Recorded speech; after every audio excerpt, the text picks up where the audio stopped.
I support the dam because I think it will be a strategic asset in the wars to come. Did you just say that? Oh yeah, no, again, very apocalyptic view of the future.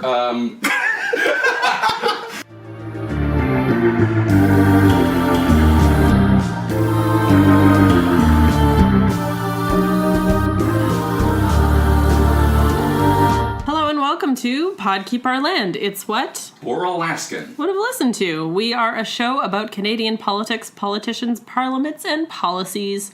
I'm Erin Rennie. I'm Matthew Naylor. And I'm Patrick Meehan. It's December 14th, 2017, and we are podcasting to you from Olympic Village, Vancouver, BC, Canada.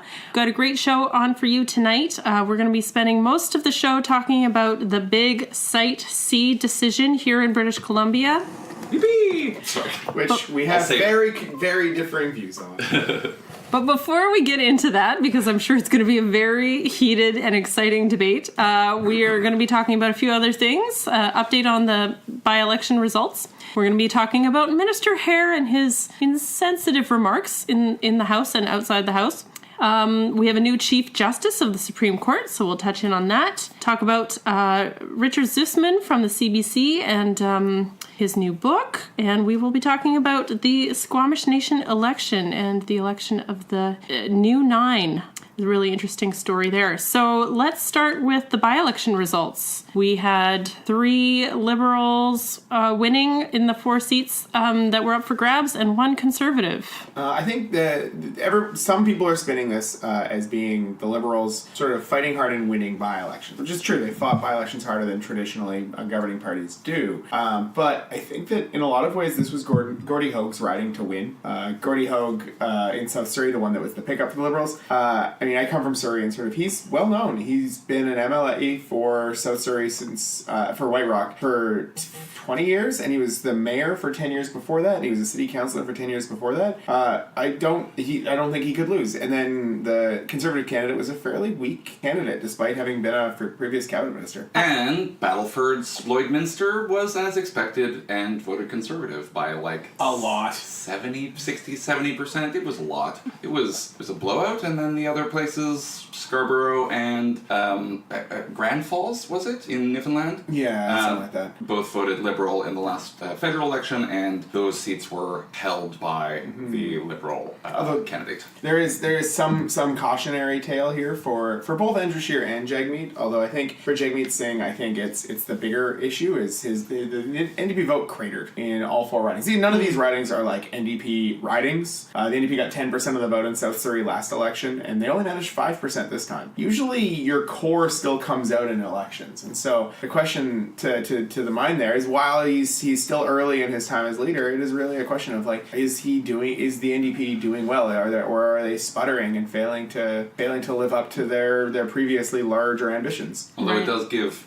some suggestion that it was a good decision for him not to run in any of these. Well, that was just on the face of it very plainly obvious. None of these ridings were ever ridings that could go NDP or potentially have ever gone NDP. I imagine if you look at the history of all 4 ridings, I think that it would be very likely that the NDP never cracked 25 or 30% in any of their ridings. Do you think this is a sign that people are generally happy with the Liberals at the federal level? Not necessarily, but I think that they're not rabidly unhappy. Yeah, I think it's hard to read too much into this one. Liberals won 2 ridings that have always been Liberal, and they won 1 riding that the candidate, I think, made up for the difference more than anything else. Right. Although, like, a Liberal won in South Surrey, let's just on the face of it, that is somewhat of an accomplishment. So speaking of federal politics, let's talk a little bit about this interesting story.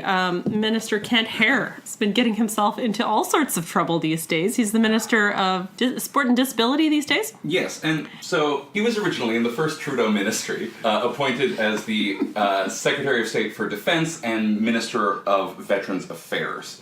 He didn't handle the public relations aspect of the job super well there, both in terms of policy, continuing to sue or prolong the lawsuit with the veterans, which actually the government prevailed in somewhat disappointingly recently. They didn't prevail on a moral ground. It should be clear. They just prevailed on a legal ground.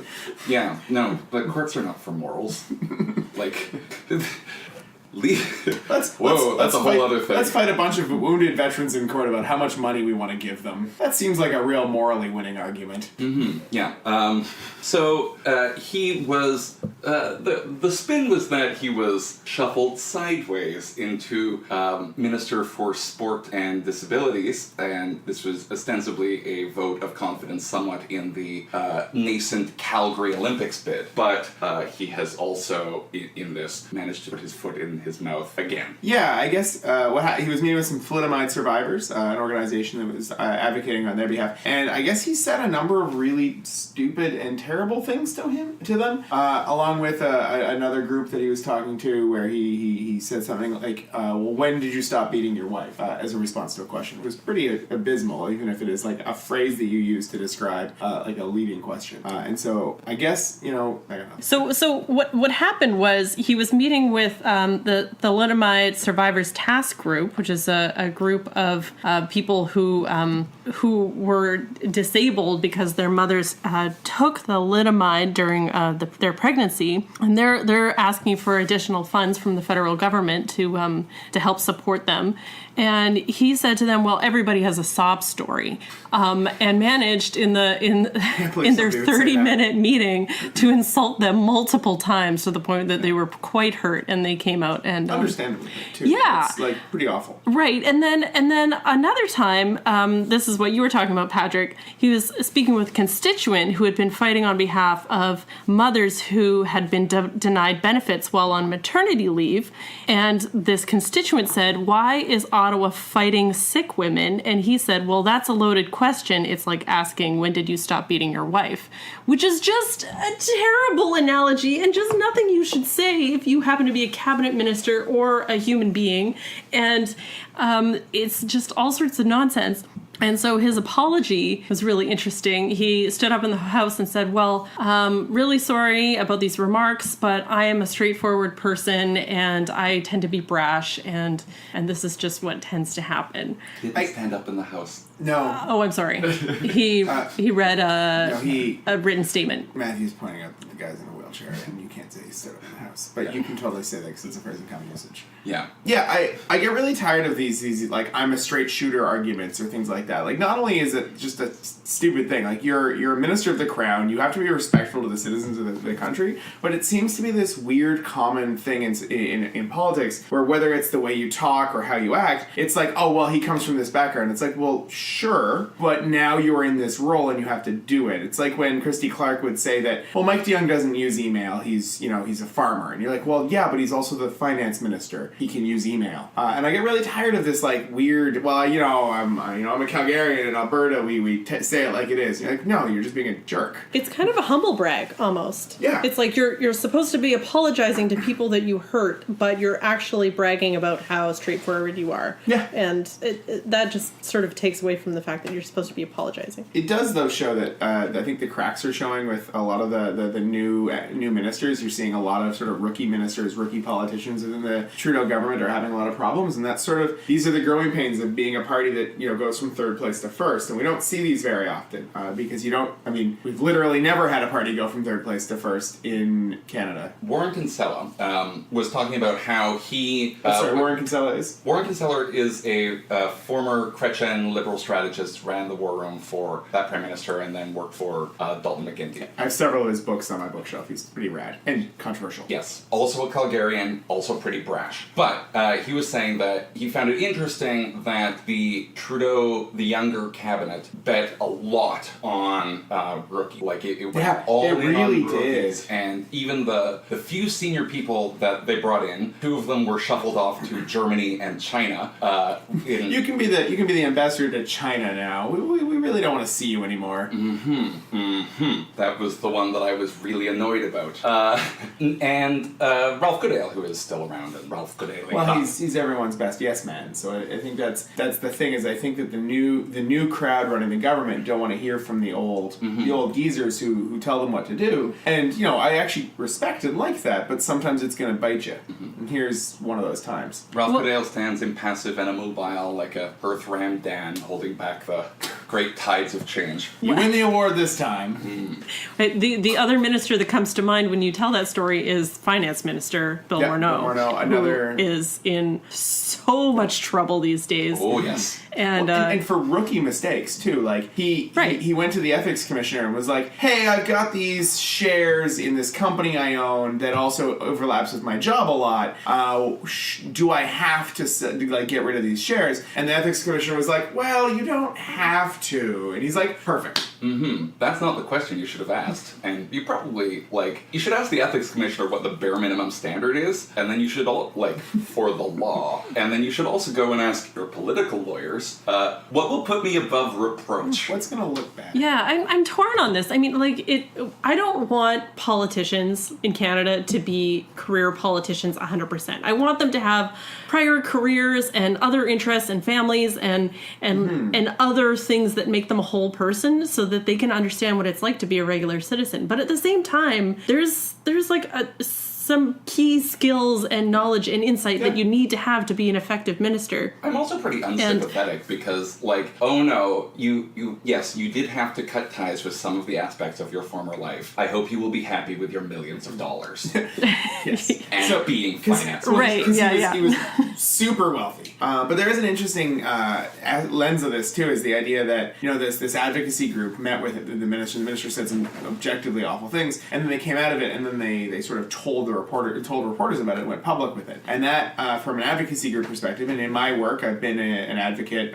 who's met with a lot of MLAs and a lot of politicians before, that's a really tough call. MLAs are weird, and they can say weird things, and sometimes you should call them on it, and sometimes you kind of have to lump it, because, if you want to get what you want done, you have to weigh that question of, am I going to burn bridges with the party? All of that, and it's really fascinating to me how a group has to wrestle with that, and they shouldn't have to. I mean, I personally had this kind of a situation at work before where we've had MLAs say things that were really impolitic to us, and we addressed it without going public because we want, and working within the party that member had come from, and we got a lot out of that. We felt like we were heard really well, and we felt like it went very far. But it really was a conversation. Do we go public? And I wonder what might have happened had the thalidomide advocacy group or individual gone and said to some Kent Hehr's senior minister. I know he's not technically a junior minister, but if they'd gone to junior minister, they'd gone to somebody, right? And within the party, we don't know that they didn't, and we don't know that they did. And so I can't second guess, but I would assume based on what was said that if it had gone to somebody with any sense of it, it would have been action. But again, you never know. With government, they're complicated. So, do you think we're going to see a cabinet shuffle coming up pretty soon? Well, Morneau's got to go.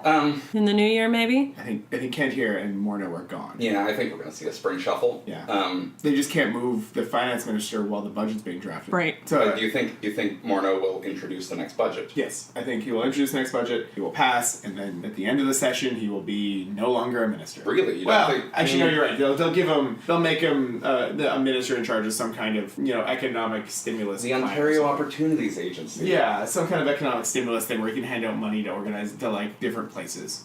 But yeah, and Kent Hehr I think is gone. I think this is too many strikes. No, that's a seat in downtown Calgary. It's downtown Calgary. They have to keep him. Yeah, no. Oh, you're right. Yeah, it's why as long as the Liberals were in power, Emmerich Verk was going to be a cabinet minister because he was the only South Asian in caucus, so they had to keep him in cabinet. Darshan Kang is not. I don't think he's minister quality at the moment, but maybe I'm wrong. Maybe I will see a very effective. Darshan Kang is the member from Calgary Northeast. There are 2 Liberals from Calgary, which still warms my heart because Fortress Alberta. I have knocked on doors in Calgary and had people spit at my shoes. It's for the Liberal Party. It is so weird to me that a province has spent the last 50 years electing almost every single MP, or sometimes every single MP to one party. Yes, that is odd, and you should take that up with Prince Edward Island. There's 4 ridings there. Yes. And sometimes one of them goes Conservative. Occasionally. I'm just imagining what it would be like to take something up with Prince Edward Island. Well, you could get them all in a room. It'd have to be a fairly large room, Yes, but one of those soccer stadiums in Europe. Yes, but it is possible. Actually, wait. No. They all fit into BC Place? BC Place is 55,000 seater. No. There's 100,000. There's 115,000. There's 100,000, P Islanders. So they could fit. It all all fit in the Melbourne cricket So, ground. I'm pretty sure that, the Bundesliga has several stadiums they could all fit in. Suncor Stadium in Brisbane. I've been in a room. Suncor Stadium? Yes, I was surprised too. This would make a great reality show. All of Prince Edward Island Us flies. talking? Podkeep our land in Brisbane with the entire population of Prince Edward Island. Or maybe a We're great... announcing our first live show right now. Buy your tickets. Anyway, You can all take TransLink to get there. They also have a sea bus. Their transit authority is also named TransLink. We could do Their that. go-karts work. Our compass cards do not. Our compass cards are working perfectly fine. Okay. Also, if you ever want to see a problem, Google TransLink in Northern Ireland. That's a troubled transit system. I like changing the emphasis so it's TransLink. I just instinctively put the L capitalized. I think I'm now. Yeah, no, I like just Yeah. capitalizing the S for fun. Okay, well, on that note, I'm going to close this topic on cabinet ministers Sorry. with an anecdote. I remember having a presentation from Carol James when she was leader of the opposition for the BC NDP, and she said one of the interesting things about being party leader is you don't get to pick your team. You get the team that the voters pick for you. Oh. And That was that while she was leader? yes, That proved prophetic. it was interesting, when you're a leader, you have to work with the folks that the voters send to you, and you get to decide who is the best person for each fit, but you also have to think about these other things you were bringing up around demographics and geographic distribution and all these other considerations. So, all right, let's move on now. The Supreme Court has a new Chief Justice. Matthew, do you want to fill us in? Yes, so there is a tradition that the Chief Justice alternates between Quebec and the ROC, the rest of Canada. Chief Justice Beverly McLaughlin, Her Excellency, was from British Columbia, and so the tradition says that one of the three justices from Quebec would have been the next Chief Justice, and that indeed has held true because Richard Wagner, He wrote some operas, didn't he? yes, he did. Oh my goodness. Anyway, he is a very distinguished jurist. He is a Harper appointee, but it's actually quite interesting because I think no one is really steering the Canadian court system. You can't steer it like you can the American system, where the justices are quite partisan and they have a left and a right on the bench. There are times over the past term of the McLaughlin Chief Justice tenure, where almost every time a serious and controversial decision has come before the court, she has gotten the court to speak with one voice. There is a Yeah, we've talked about this before, Yeah, right? Is so- that she's this collegial person who makes sure that all the justices come to agreement on a verdict. Yeah, and so Wagner is, very much in that vein. He obviously knows a little more about the civil law that is prevalent in Quebec, and has stood up for minority language rights, and also was the writer of the decision that allowed the federal government to prevented the federal government from deleting the firearms registry data when Quebec wanted it. Oh, So he did that? Yes. Unfortunately, he lost that, and the information was destroyed. But nevertheless, it is a very distinguished career. He was generally viewed as the most statuesque of the three Quebec puny justices. I love that term. I know it's spelled Pucine, but it is puny. And Always have to be very specific. yeah.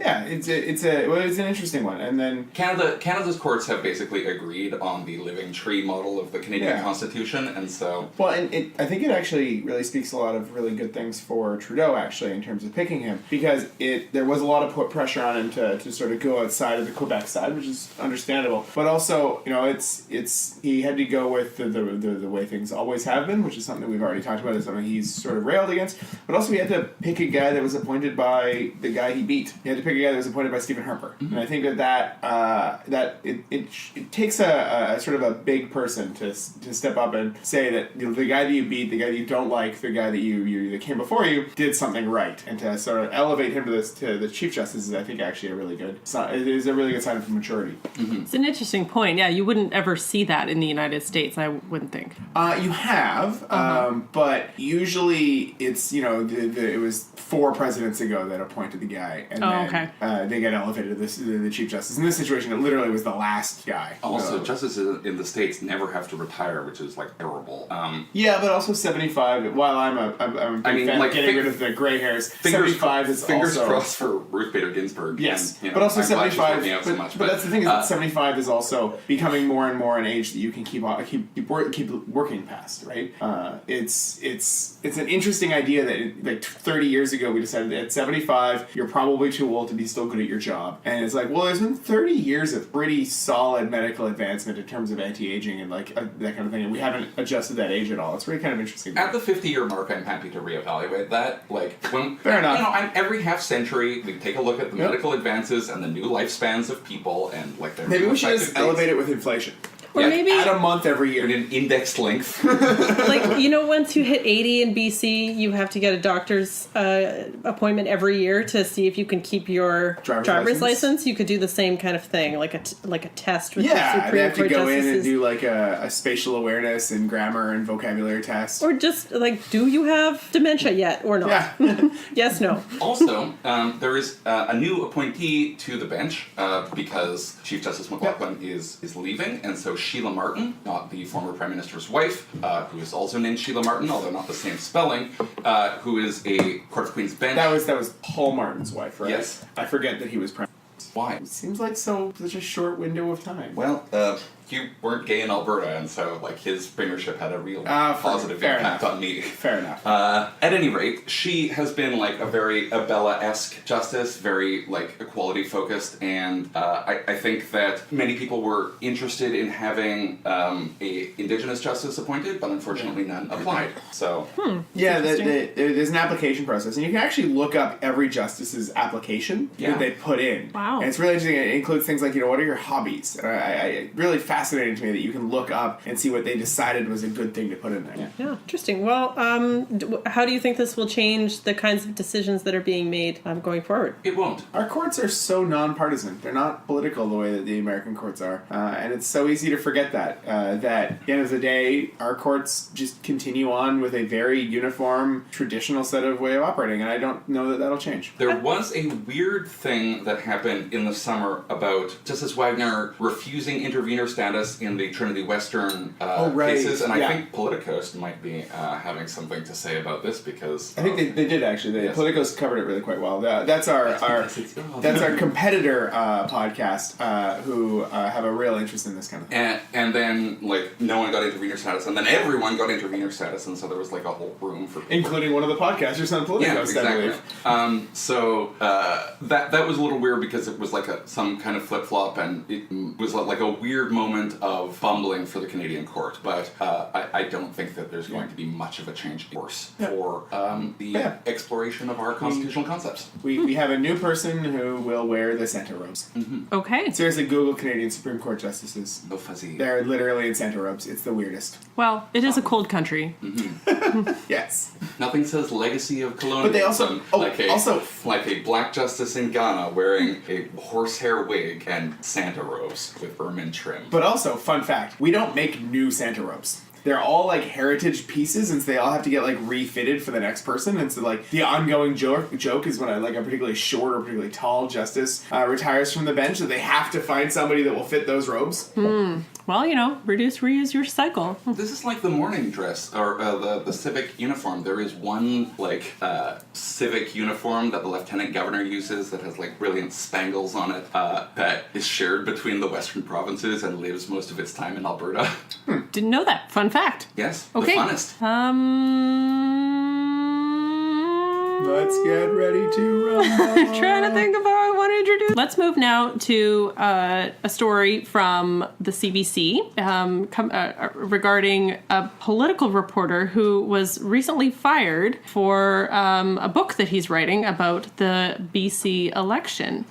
Patrick, do you want to fill us in on that piece? Yeah, so Richard Zussmann, who sort of entered the collective consciousness by being almost sort of the face of him and Justin McElroy together, being the faces of of political coverage, especially online coverage, of CBC's reporting of the BC election. And normally, when you get assigned to that, it's a 6-week job, you do your job, and then the election's over and everyone knows what happened. And then Richard Zussmann continued on, because obviously we had the election that never ended until several months afterwards. I truly enjoyed watching Justin's slow descent into madness on his Facebook. Yes, Justin McElroy is also an old friend of all three of ours, but his compatriot, Richard Zussmann, who had been working for the CBC for some time and was their political, legislative reporter. He was in the legislative press gallery, Yes. to be clear, in Victoria. And so he agrees to write a book about the process by which, or the political happenings by which resulted in the downfall of the Christy Clark government and the rise of the John Horgan government, which is essentially he agreed to write a book on his job.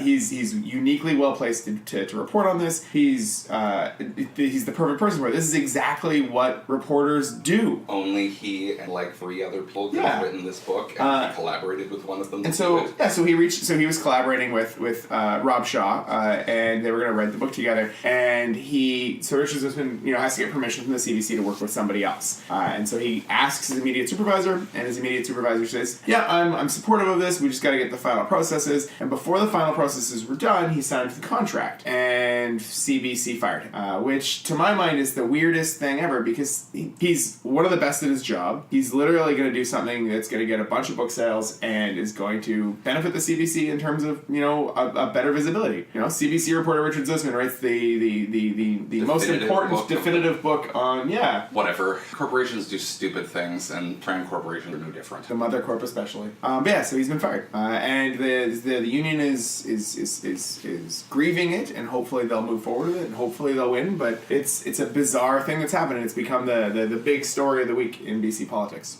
And it seems to be pretty personal. The BC political journalism world is not very big, as you said. Everybody knows the press gallery. Press gallery knows everybody. And there seems to be a lot of upset people about this move. Including the Premier. Premier John Horgan was asked about this, and he went off. I think it's outrageous. The guy's a professional, and he's been treated very, very poorly by an organization that clearly doesn't understand his value to them. They're burning a very useful asset as a business decision. It's a bad one.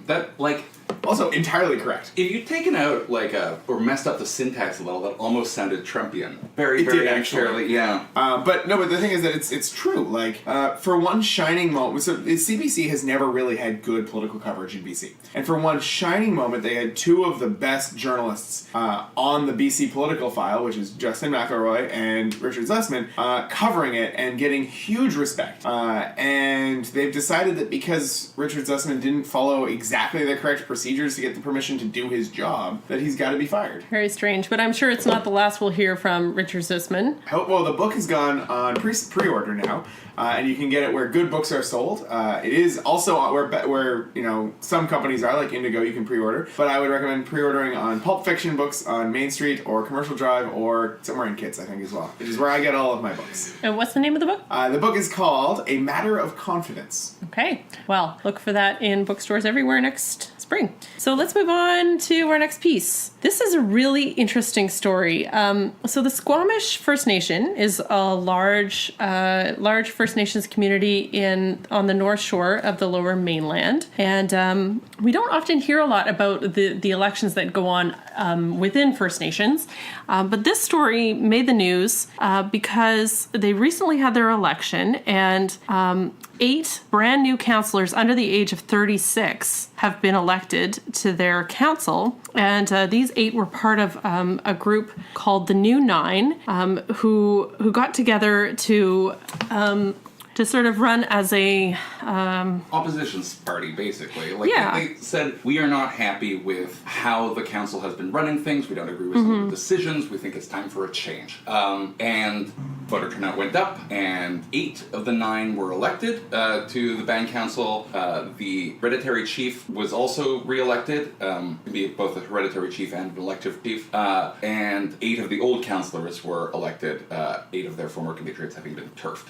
This is, I think, cool. One, because I don't think we hear a lot about First Nations politics, even though it is important and is going to be increasingly more important. Or when we do, it's tinged with commentary and language that is really ugly and derogatory, I find. Whereas the coverage of this has been very, almost the exact same treatment as you would cover politics anywhere, which is, I think, really a positive step by journalism. Sure. Yeah. So, and also really interesting because it's a group of millennials who are really showing up and creating their own slate and having a really strong voice and clearly generating a lot of interest in their agenda, which to a large degree was about the environment and protecting their ecological assets and their lands and opposing wood fiber LNG. wood fiber LNG project that the nation had been working on with private sector in the province. And wood fiber LNG, as I understand it, is actually very close to happening. It might be one of the only LNG projects that might actually happen in BC. And now it's sort of in doubt a bit, as I understand it, based on the Squamish First Nations. Yeah, I'm not exactly sure what the status was, but the hereditary chief, Ian Campbell, who was also re-elected, as I mentioned, says that there is an official process within which the nation was working to maintain their legal leverage, and and I quote, simply saying no to LNG isn't an option, which is his words, not mine. Yeah, and it's going to be interesting to see that. But also, this has, I think, really heavy implications on the concepts of embracing UNDRIP, the United Nations Declaration on the Rights of Indigenous People, and whether or not, if the Squamish First Nation is really coming out hard against this suddenly, does this mean that the BC government needs to take another look at it if we're actually going to follow through on UNDRIP concepts? Okay, so this is an actually interesting thing. UNDRIP mandates free, prior, and informed consent. Yes. So if a democracy elects a band, and they give their consent, free, prior, and informed consent, which happened. It binds you to it, does it not? Or can you change it? Because it's prior consent. It's not maintenance of consent. My fundamental understanding of consent is that at any time it can be withdrawn. Maybe I've gone to a few too many workshops on how consent was though. Yeah, but then prior wouldn't be in it, would it? Oh, fair enough. In the language, yeah, okay. Yeah, if it's prior consent. Yeah, but I think that there's something to be said for if a government makes a decision that's super against the will of its people, then the people can rise up and withdraw that decision. We're going to talk about that with Site C later on, is whether or not that is something that can happen. In this situation, Site C is apparently going to move forward. But can't the people say that, can't the people of in this situation say that no, the people that represented them were wrong? Probably not. No. I think you have to respect democracy, and if your leaders isn't that respecting democracy though to say that the leaders made a decision that was not in keeping with the people? Well, I'm really hoping that you wrote your constitution with recall provisions before the final contract got signed, because if they were elected for a time that allows them to get the project past the point of no return. I get the process concept, but I don't know. It's a tough one for me. There must be a process. There has to be reliability in these things. Well, sure, but the thing is, I don't know that UNDRIP has the same kind of enforcement mechanisms that you're talking about. You're right. It's a philosophy. Yeah, it's more of a principle than you did this, therefore this happens, and if you do this, it's not that same kind of legal thing, unless the province or the federal government ratifies it in the form of its own set of laws to do with consent for First Nations communities. It doesn't actually necessarily have to even go so far as to be ratified. The government has announced that it wants to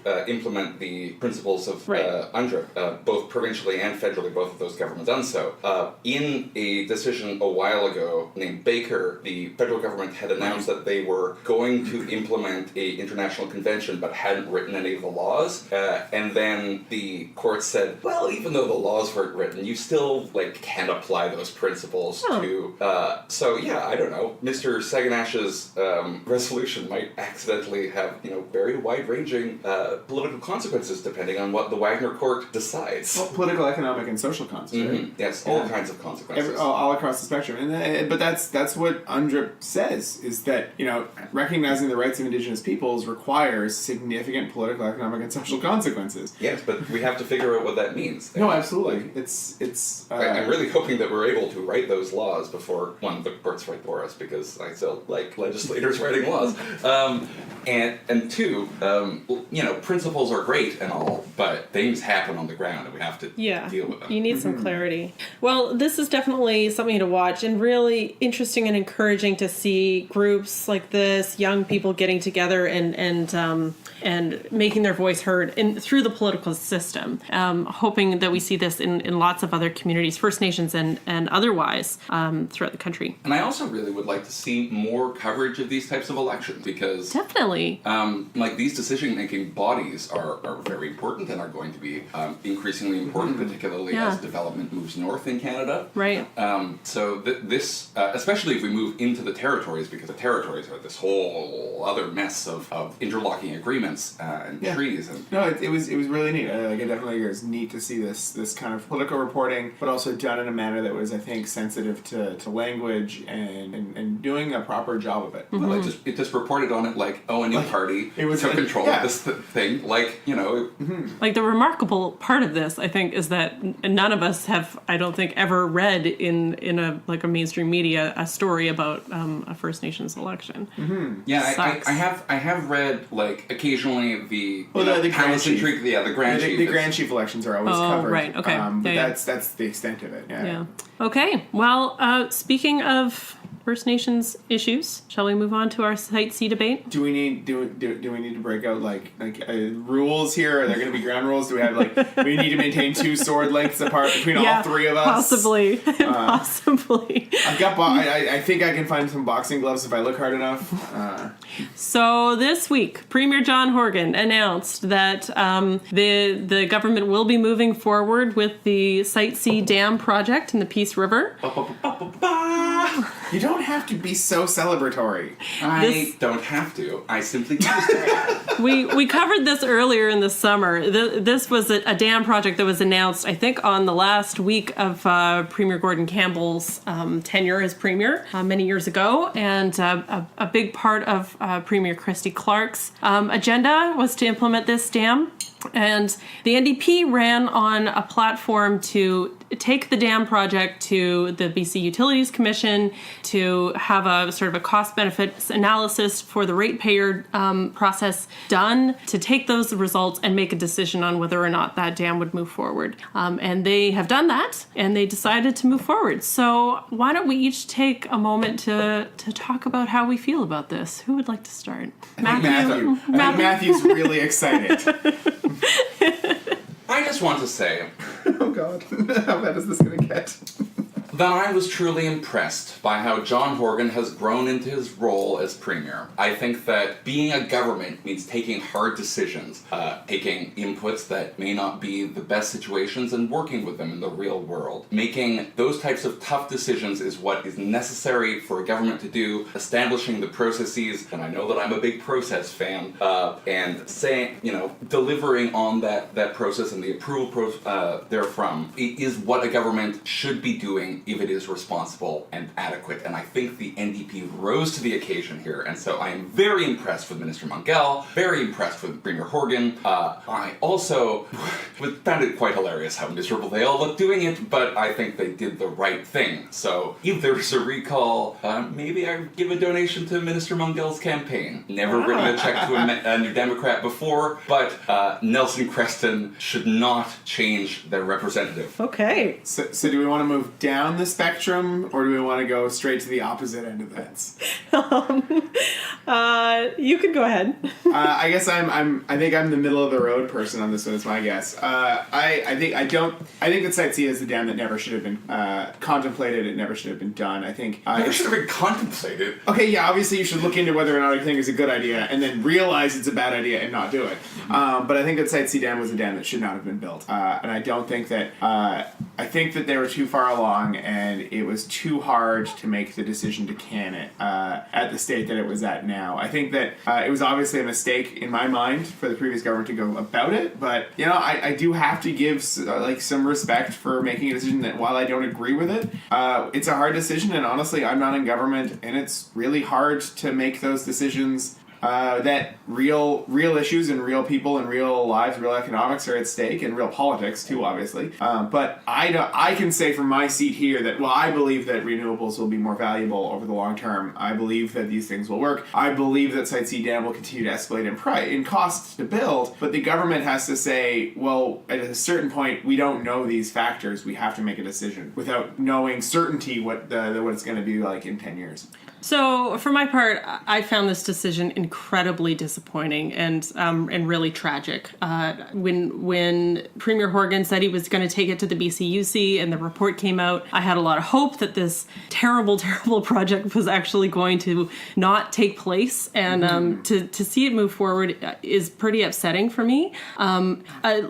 Sure, we've spent about $2 billion already, and there's about $2 billion worth of cleanup costs that would have to be spent. But with this project being estimated at over $10 billion with possible overruns, the cost benefit really comes down to about $6.8 billion that we could spend to get a dam that would give us outdated energy or technology, or we could save $6.8 billion of taxpayer money and have a not ruined river valley. And to me, agricultural land and some agricultural land, like estuaries and BCUC dismissed the whole agricultural. It's true. Billion. No, it's true. They dismissed it on the basis that it was a very small amount of agricultural land compared to how much agricultural land. Most of which is untilled, by the way. I'm not done. Yeah, go ahead. Sorry. I'm not done. I'm still really mad about this. So you can have a dam, or you could have a not ruined river valley. Yeah. But that's one thing. But the other thing is, I find this really frustrating. We don't really hear about this in the media. But this energy was never for us. This was not for people in the cities driving their electric cars that we're supposedly all going to have in the next 20 years. This energy was for LNG. It was for extractive industries that are putting a lot of pressure and have always put a lot of pressure on the provincial government to keep power cheap for them, so that they can continue to extract other natural resources from our province. And so that pressure on the province prevents them from investing in clean, green energy sources that we could be leaders in when it comes to things like solar and wind and geothermal. And we're not investing in that. We don't have a feed-in tariff system. And because we're not doing that, other jurisdictions are getting ahead on us. And we're continuing to invest in this old school large dam project that has terrible ecological consequences, not to mention consequences for First Nations who have claim to those lands. And I'm so disappointed. This is the wrong decision politically, but more fundamentally for British Columbians on a policy side of things. I would like to go over some of those impacts to First Nations. So find impacts benefit agreements. Before we jump into that, I do think it's valuable. Like, I think that it's interesting to me how hard it is to make this discussion around the Indigenous rights issue when, like you're saying, is that there are 4 bands that are in favor of it, there are 5 bands that are in favor of it, there are 2 bands that are opposed to it. How does, we were talking about UNDRIP already, how do you weigh that? Is it that 5 is greater than 2? Is it that the numbers of people, I don't know when it comes to things like Declaration of the Rights of Indigenous People, how you weigh or counterweigh that kind of a dispute. We don't know is the answer. We have no idea. Well, but I'm more talking just morally how I would view it. I don't know. Well, like, again, morality is a whole other thing from we actually have to have a process. Yeah. And, like, yes, it should be a moral process, but it still has to be a process. And these benefits agreements, I really think that Site C can be a model for how development projects can truly impact, change, and, like, transform the lives of these communities. There are scholarships, there is ongoing funding for the life of the dam project, over 100 years of millions of dollars of funding that will make people's lives better. And so, there are these series of articles on the dam that show, 5 First Nations opposed, then 4, then 3, then finally 2, and West Mowbray and Halfway River were the 2, I think, that were the final holdouts. But, like, there were benefits that the people in those communities communities were going to receive, and providing a model for that, providing a model for development of major projects, and I think that yes, this old school energy is still going to generate quite a bit of it. It is a reliable form of energy. It is technically substantially more reliable than a lot of renewable at this time. And we don't know that renewable will necessarily. I believe it will, and I believe that this was the wrong decision, but I don't know. A crappy thing about these impact benefits agreements is that it muscles the First Nations. They can't talk about the benefits that they are receiving from the impact benefits agreement and like how their life might be transformed or improved or what they think of the agreement after they've signed it, because that's in the contract. And so their voices, the moment they agree to this plan, are silenced, and I don't understand why that is, but it is the case. If they sign the benefits agreement, does that mean that they don't acknowledge the things they're going to lose? No, it's an impact benefits agreement, so they acknowledge the impact. It's, think about it like an environmental impact assessment, where in an environmental impact assessment you say, well, this is going to damage the environment here, so you must create an environmental benefit there. Like, there's nothing doing that'll stop this valley from being flooded, so you need to fix this thing over here. There's nothing doing that we're taking away some of your land, if you agree to this, with the First Nations bans, but if you agree to it, while we're taking away some of this land, we'll also grant you these financial benefits, generally financial benefits, which I think you wanted to go into some of the specific details? No, I think that people can Google them. It's millions of dollars, and to a certain amount of people, and that has, its implications, but this is a radical transformation from the old system of building dams, where we just sort of, effectively rounded up people and shipped them off their land because we were awful in the past, and continue to be awful, but in different and new ways. This is, I think, a very constructive way of approaching a sub-national to national interlocutory, agreement. Government to government. Yes, government to government, yes. British Columbia to the West Moberly or Salto people. And, I think that's respectful, and I think that's good, both as in principle and practically for both the province and the parties that have agreed to the agreement. Right, but what I would say to that is just because you've signed a benefits agreement doesn't mean you're a proponent of the project. It means you are willing to accept dollars in exchange for the harms that you're going to experience as a result of the project. Yeah, that's actually a really good point. The harms are still there. Yeah. Well, we don't know. We have no idea because they're not allowed to speak about it. But the other First Nations who have not signed those agreements have spoken out and have said we are going to lose significant cultural and access to food and sacred spaces. Lots of different things are going to be harmed. That impact them on a physical and emotional and cultural level. Yes, and that was something that was in the negotiations and was, negotiated by Salto and Halfway River and but it's such a tough one to me because there are, like I say, and I think, and John Horgan even said it, he said that some bands would sue if they moved forward with the project and some bands would sue if they didn't. Yes, and so it's this ugly situation that is really hard to deal with, and I don't know where I stand on the Indigenous one. But I think it behooves us to recognize that it is their decision to make. But also there has to eventually be some kind of process, as we acknowledged earlier. They're all part of Grand Council of Treaty 8, all these organizations, these First Nations, and Grand Council of Treaty 8 still remains opposed, even though a majority of the bands affected by the development are in favor or have signed an agreement. Right. So that decision-making process, to me, this highlights, one, a good model, or maybe not a good model, but a model for moving forward that acknowledges this government-to-government relationship, and two, kind of highlights some of the kinks that will have to be worked out for future developments. Should we talk about the political side of this? Yeah. Mm-hmm. You mean the screaming rage fest that has been my Facebook and Twitter feed ever since the announcement? Yeah. I've just it's been a non-stop party. Your Facebook feed must be very different from mine. Oh, it has been. I had somebody who has an orange banner on his Facebook page say that he was ashamed of his party and that he may not support them any further. I put up an orange banner. So this was a project that BC Liberals championed for many years, especially Christy Clark. who I believe made the decision not to go to BCUC and jump straight into implementation.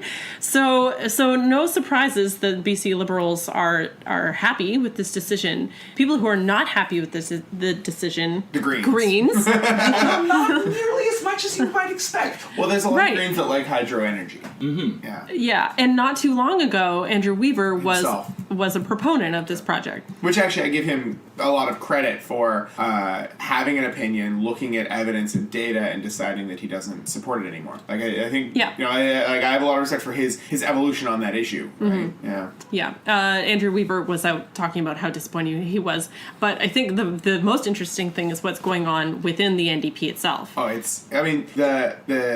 quote that I heard apocryphally said by Glenn Clark once was that the NDP are masters at clutching defeat from the jaws of victory, and it is no clearer evidence here than where the NDP have moved forward with $100 more a month in social welfare. They've moved forward with billions of dollars that they've promised for transit that they're going to move forward with. They move forward with 3,300 childcare spaces or however many it is, and the NDP core is tearing itself apart because of this decision. Now, admittedly, this is a huge decision, and so I don't want to say that like these 7 other or 10 other or 20 other smaller decisions outweigh the one giant one. This isn't like a horse-sized duck situation. But like, how do you possibly have a support for a party and then just tear it? You're all looking at me really weirdly about the horse-sized duck thing. No, I understood exactly what you meant. Okay, it's a Reddit thing. But anyways, how do you have a party whose like core supporters tear itself apart every time it makes a decision they don't support?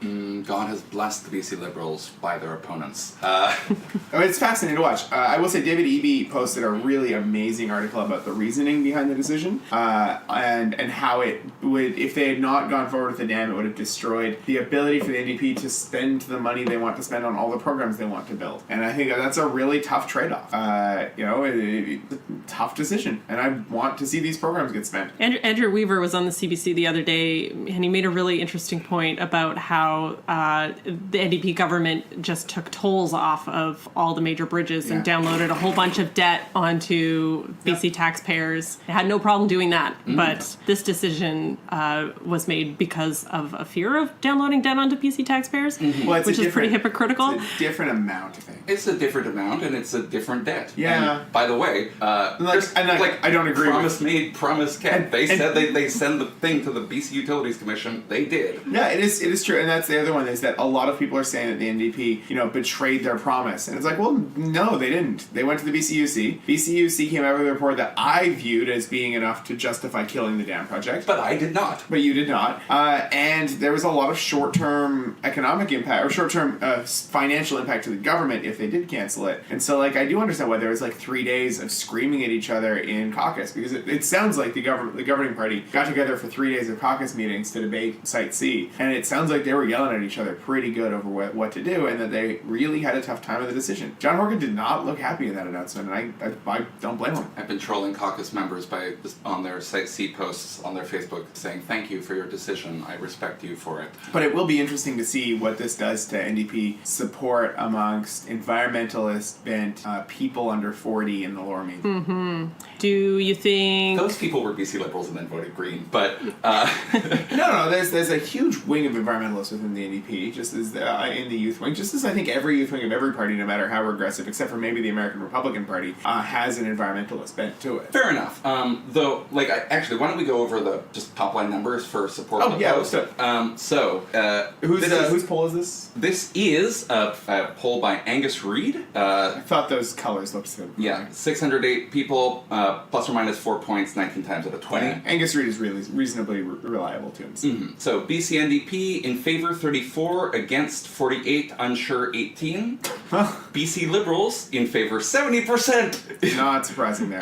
Opposed 7%, unsure 24. Oh, the BC Greens. Yes, and this is the most interesting. BC Green in favor 38, opposed 33. Wow. Unsure 28. So yes, the BC Green leader has, I don't know, betrayed the will of his party. But yeah. It is interesting. A lot of the pundits, the pundit class in Victoria, are saying that they think that this is far enough away from an election. They think that this is an issue that will blow over and that people will get over it, I have no idea. I mean, maybe. I think they might be. They're probably right. The odds are they're probably right. But this is a very interesting, real high watermark for this is a really interesting, very difficult mark for the provincial government because it's certainly not a high watermark, but it's a difficult mark for them because this was the biggest and most tough decision they're probably going to have to make in 4 years. That's almost as good as what my friend asked me about Site C right after the election. He asked me because I really cared about Site C and I think it should go ahead. Are you sure that's the hill you want to die on? I'm like, Valley. But see, it's tough. I have seen a lot of like soft NDP supporters that are like young environmentalists post about and a friend of mine, Brandon, posted a whole list of things that are coming forward that are either done already by the BC NDP government or will be coming forward in the spring that he strongly supports and says I don't like all or he says I don't like Site C. I think it's the right decision for the cost of Site C we got, and then he listed it off, and I think that meant a lot to me, and that sort of impacted my opinion. Do you think that the NDP will pick up any BC Liberal voters or members as a result of this decision? Do you think any BC Liberals might go join government? No. No? No, I'm like the closest a BC Liberal can be to supporting the NDP, and I'm still not going to do that. BC is too much of a grudge match between two parties. I think that there were people that supported the NDP in the last election that wouldn't have if they had cancelled the dam. I like to use the example of like the Northeast and Metro Vancouver, the Coquitlam's and stuff, where they're sort of they're sort of business oriented, socially progressive type people. And I think the NDP ran the table there, and I think it would have been really hard going for them if they cancelled Site C because of the narrative that Matthew uses against me a lot, that I'm opposed to all projects that help the economy. I didn't say that helped the economy. I just said all projects. All projects, yes. Yeah. The build nothing anywhere party, and I think that would have been the political rally cry had the NDP cancelled it. Oh yeah, there was no like political downside for the BC Liberals here. Like the BC Liberals. It's too true. The BC Liberals could have either railed against the NDP for being bananas, build absolutely nothing anywhere near anything, or applauded them for coming around to the BC Liberal position and watching with glee as the BC NDP and Green Coalition and also the BC NDP internal coalition tore themselves apart. Although it should be noted that the Greens are going to continue supporting the NDP for as long as there's a referendum coming on electoral reform. And if the referendum passes, they're going to continue supporting the NDP until the referendum's results get implemented so that the next election can be a non-first past the post election. So, I mean, the coalition is strong. Yes, so I guess it was a good faith and unsurprising thing that John Horgan did. I have just a thing. You were talking about the NDP support for the project within the NDP. Do you think that the BC Liberals misstepped by assigning some of the union work up at the dam to CLAC, which is... CLAC is such a hated union. Yes. They're not really a union. Well, they're... okay. I know some people within CLAC who would disagree with you, but CLAC is the Christian Labor Association conference or whatever. In common parlance, CLAC is what's called a scab union. They're a union, or they're accused of being, I would say that they are. This is an unique perspective. The CLAC is a union that is viewed by a lot of people in the union world as being a union that is that sides with management against its own members, if you will. That being said, I mean, it is still representation, and I think probably being a CLAC worker is probably better than being a non-unionized worker at a lot of job sites, but I don't know enough about it to be able to say. So there were a lot of ads also that were brought forward by the ICBA, the Independent Contractors and Business Association. The new voice box of one Jordan Bateman. Mm-hmm. Yes, well, he's a media professional. He's good at what he does. Yes. Okay. No, so I'm just wondering if, like, you think that the BC Liberals giving their, like, gift to CLAC in giving a lot of the union work to on Site C to them missed an opportunity to get more NDP support and drive deeper rifts in the NDP by giving it to other, Jim Sinclair-y type unions. Yeah, that's a really interesting... Jim Sinclair, by the way, being the president of the BC Federation. Yeah, it should be noted, too, that when the NDP are moving forward with it, they're moving forward with a new agreement on mandatory unionization participation on the job site, as well as apprenticeship requirements, things that have been really pushed by a lot of organizations for a number of years. Is, if the government of BC is going to go forward with a major project, there should be a mandatory minimum number of apprenticeships on that project. So say it's one half of the BC Green Coalition, BC NDP Green Coalition. Yeah, and so the NDP did decide to move forward with the project with some changes to how it's done. And you're right, it's an interesting point. I think that the Liberals sort of hoped to really divide the NDP on Site C, and I don't think it worked the way that they kind of hoped. No, the NDP managed to divide the NDP on Site C, but... After they made a decision on it, though. During the election, it worked great to pretend like they were going to cancel it outright while still not saying they were going to. Yeah, no, John Horgan managed that unposition quite well. Mm-hmm. So, what about Christy Clark's legacy here? Well, there was, I can't remember who it was, but during the scrum with John Horgan, a journalist said, and he prefaced by saying, "This is not a joke. Should you name the dam the Christy Clark Dam?" John Horgan responded pretty affably with, "I'm not in the business of naming things right now. I'm going to let whoever's premier when the dam gets finished figure that out." But an interesting question. She fought for this dam. Maybe it should be named after her right now, so that if it turns into a giant boondoggle, it can continue to hound her. But two things. One, John Horgan isn't planning on being in government in 2024. he said whoever's premier in 2022 when it's built. Fair enough. He's not going to presuppose the will of the people. Okay.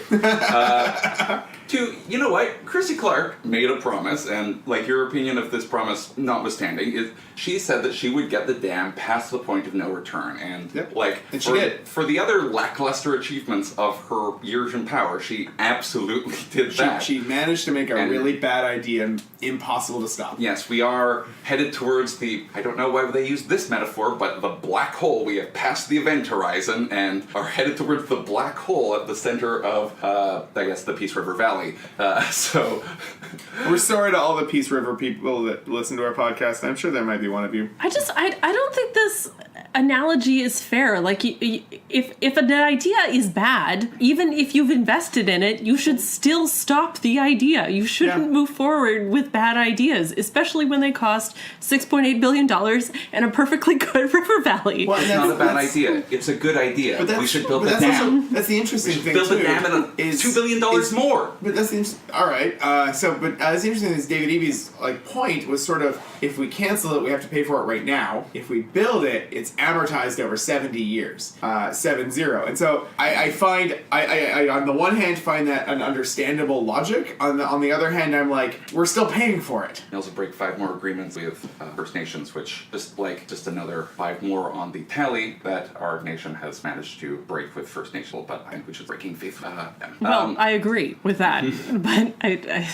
I think you break faith with them either way, as the premier acknowledged. I think that's it's a difficult decision. I'm not going to pretend that this was an easy decision, and I'm really glad that the NDP had to make it, and I'm glad that they did it the way that they did. Well, I don't know if there's anything else to be said about Site C at this point. There was the one really interesting sort of process story here, is the NDP locked themselves away in the legislature for 3 days, figuring out what to do. And during those 3 days, everybody was watching for smoke to rise out of the legislature to determine whether or not we had a decision. On the last... they should have been looking for colored water.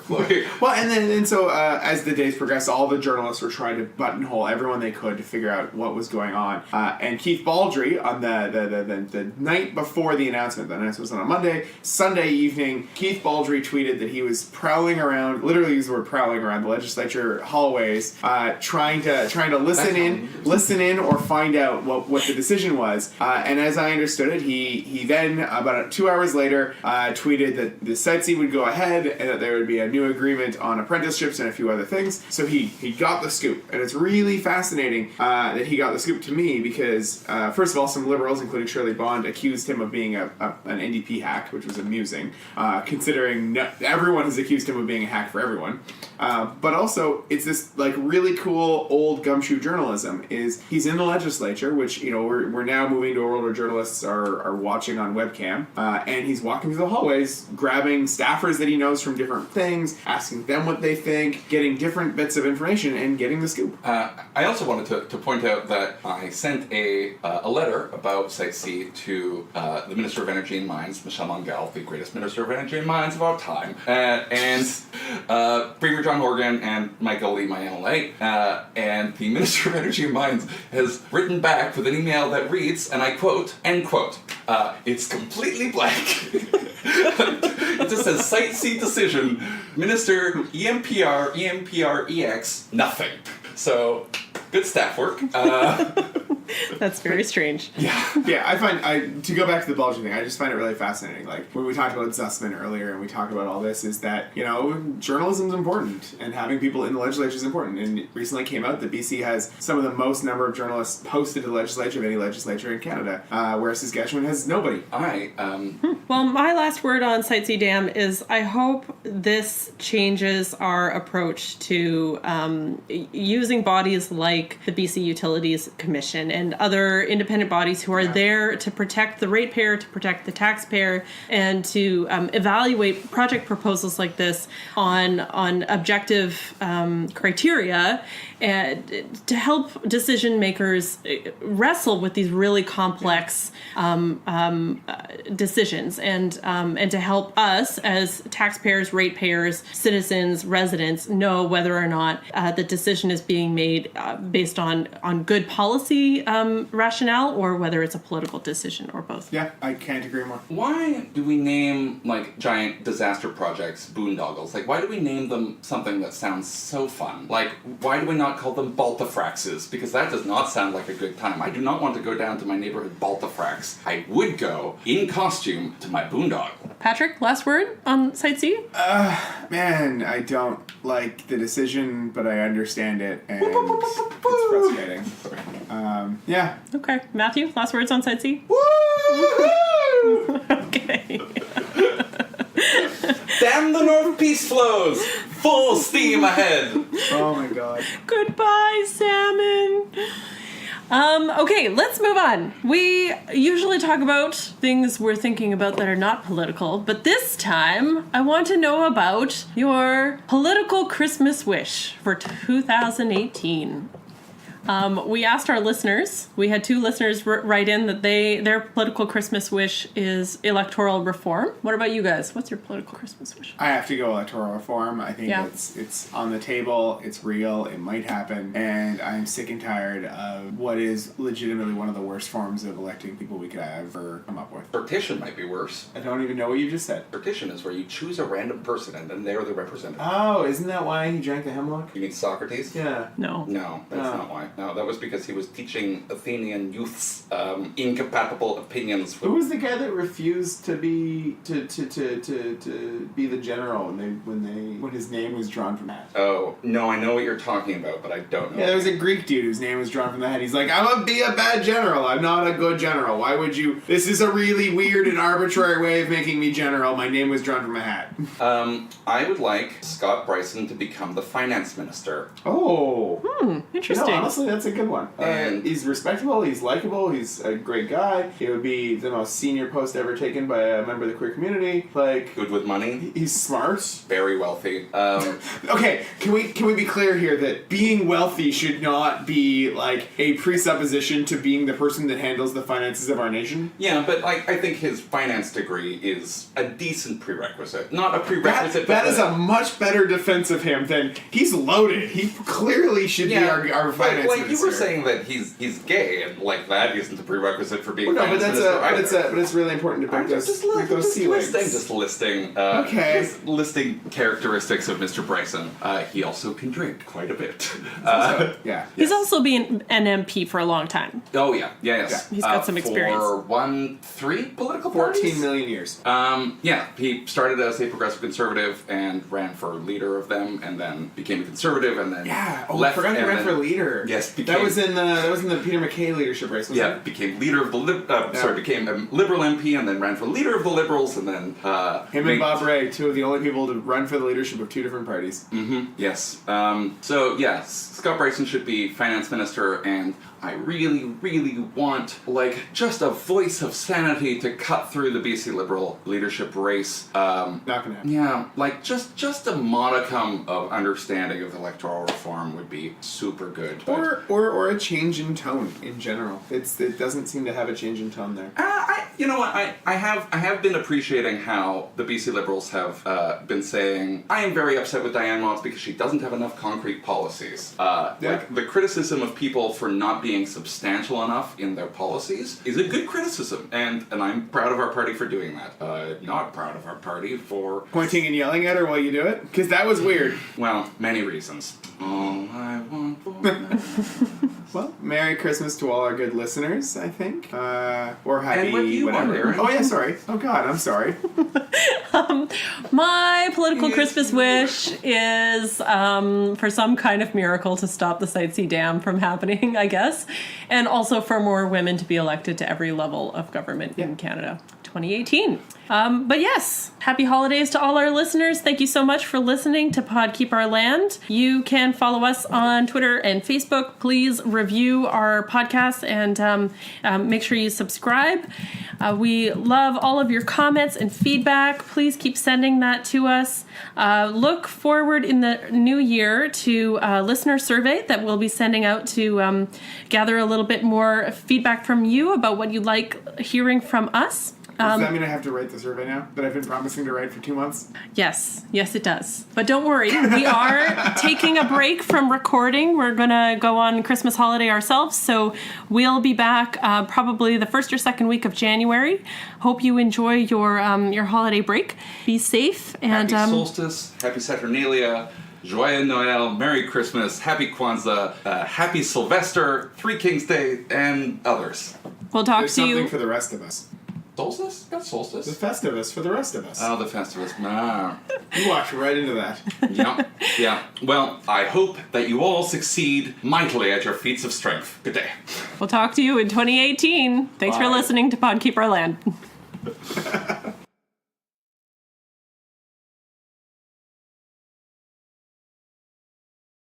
It is with deep regret that I have to announce that we will be cancelling our live show in Brisbane with the entire population of Prince Edward Island. Unfortunately, the Suncorp Stadium is only about half the size required. I regret the error. We are looking into booking the Melbourne Cricket Ground, which would be large enough to accommodate everyone. Please stay tuned to future episodes of Pod Keep Our Land for dates and times.